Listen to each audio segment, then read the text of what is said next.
Salut à tous, c'est ravi de vous retrouver à Beaublanc pour un nouveau débrief avec Fred Weiss. Bonsoir Fred. Bonsoir. Le CSP a retrouvé la victoire ce soir après la défaite à Orléans. Limoges a gagné face au Mans, 89-83, encore un match offensif. On en parlait, il y a eu plusieurs phases dans ce match. On a même compté 3 des phases. On a compté un premier carton qui était vraiment très agréable à regarder en tant que spectateur et moi commenter à la radio, d'autant plus, parce que c'est vrai que c'était offensivement très intéressant, un jeu de passe très léché du côté de Limoges, parce qu'il ne faut pas oublier qu'il faut, sur la totalité du match, il faut 25 passes décisives, ce qui est quand même énorme sur un match de basket. Ensuite, un deuxième carton où... Voilà, premier carton, 21-15 pour Limoges, on est bien. 21-15, on est bien, tout se passe, on a l'impression que tout va rouler et que Le Mans va prendre une rousse d'ailleurs, ce qu'on souhaite tous d'ailleurs. Mais malheureusement, ça se complique un peu pendant le deuxième carton, où on met que 9 points. Au niveau de la défense, on est à peu près sur les mêmes bases, parce qu'ils mettent 15 points en premier carton, ils mettent 16 au deuxième, donc réellement en défense, ça parle de C'est dû à quoi? C'était la maladresse Non, on a été moins bon sur le jeu de passe, clairement, parce que c'est vrai que chaque fois qu'on a trouvé le partenaire démarqué, on a réussi à marquer des paniers intéressants. Après, comme l'expliquait Philippe Hervé également, c'est qu'on a raté des paniers super faciles. Hein. Je pense à un dunk de Zerbo en se matchant en main gauche où il rate, panier facile. Un lay-up raté après une passe magnifique de Batista de Nobel qui rate un lay-up. Nobel qui rate un lay-up, ça n'existe pas. Donc voilà, c'est vrai que c'était un peu surprenant. Manque de réalisme devant le but, j'allais dire. Donc c'est vrai qu'on n'est pas habitué à ça, et surtout par des joueurs comme Nobel qui sont vraiment des joueurs super fiables près du panier, quoi. Alors 31-30 pour Le Mans à la mi-temps, c'est vrai qu'on est habitué depuis que Philippe Hervé est arrivé à des matchs offensifs, et qu'on n'a pas été déçus en deuxième mi-temps. Alors là, changement de décor total. Ah oui, ça s'est réveillé, hein. Ça s'est réveillé. Et pourtant, curieusement, j'ai l'impression que ça a mieux défendu en deuxième mi-temps quand même. Mais on a eu une adresse folle à 3 points. Déjà, on met 4 ou 5 paniers à 3 points de suite. Il y avait Jamar Smith, Pou, Jeter. Et dès que Jamar est sorti, on a fait rentrer Pou.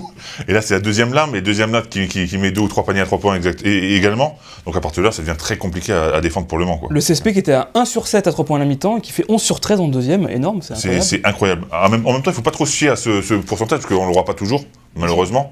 Mais en tous les cas, c'est le travail de l'équipe qui a permis ces shoots ouvert, et ça c'est intéressant, parce que dans le quatrième carton, finalement, on réussit encore à avoir des shoots ouverts. Le problème, c'est quelques ajustements en défense. Encore, Philippe Hervé également expliqué qu'il y avait un système de jeu qui était prévu pour la défense en orientant en ligne de fond le défenseur.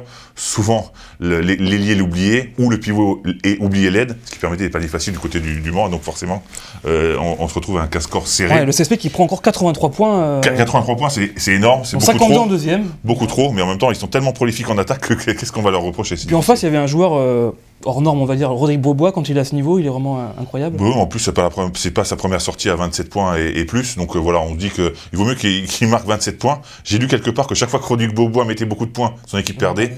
Donc quand j'ai vu qu'il marquait plein de points, j'étais super content en fait. Et par à Limoges, il y a plus qu'une performance individuelle, il y a quand même 5 joueurs au-dessus des 12 points, notamment Djellabal aussi en fin de match décisif avec 2 ou 3 paniers à 3 points Factor qui font X. le Mike break. Djellabal, c'est le facteur X pour moi. On l'avait pas vu du match pratiquement. Non, on le voit pas souvent parce qu'on a l'impression que voilà, qu'il fait pas grand-chose. Sauf que là, il nous met 3 paniers à 3 points, il fait une pénétration avec N1.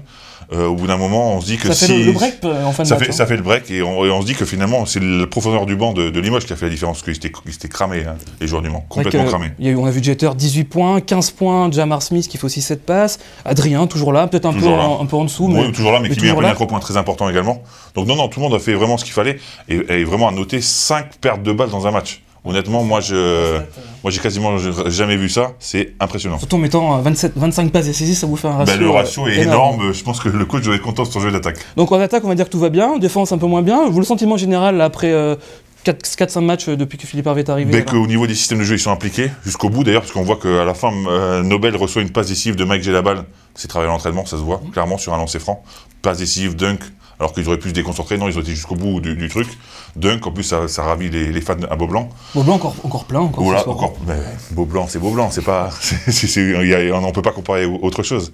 Donc voilà, honnêtement, au niveau attaque, il n'y a vraiment pas grand-chose à dire. Au niveau défensif, ça se met en place, mais il faudra plus de temps, forcément. Alors, il reste 3 matchs, 2 promus qui sont encore plus ou moins encore à la lutte. Ça va être dur pour Boulogne et pour Bourg. Boulogne qui vient de gagner. Hein, qui a gagné à Gravelines. Donc finalement, ce sera quand même un candidat plus sérieux que ce qu'on pourrait croire.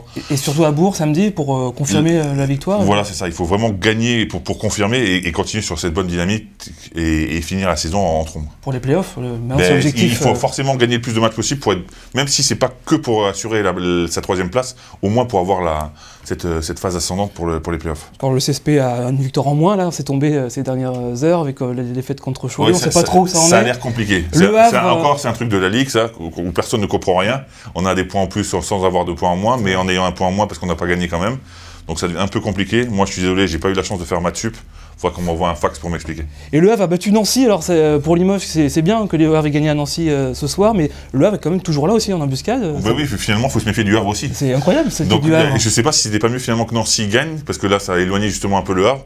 Là, ça complique encore plus les choses, qu'il faut se méfier des deux maintenant. Le CSP qui ira à Nancy pour la dernière journée. C'est ça, et jouer en Lorraine, c'est toujours difficile. Et c'est un Lorrain qui vous le dit. C'est ça. Alors voilà, donc le CSP a gagné, c'était bien ça l'essentiel ce soir. On va se quitter avec une pensée pour notre ami Claude, dans ces moments difficiles, et puis on se retrouve très vite pour un prochain débrief. Oui, on veut juste dire, Claude, on pense à toi. Bye bye.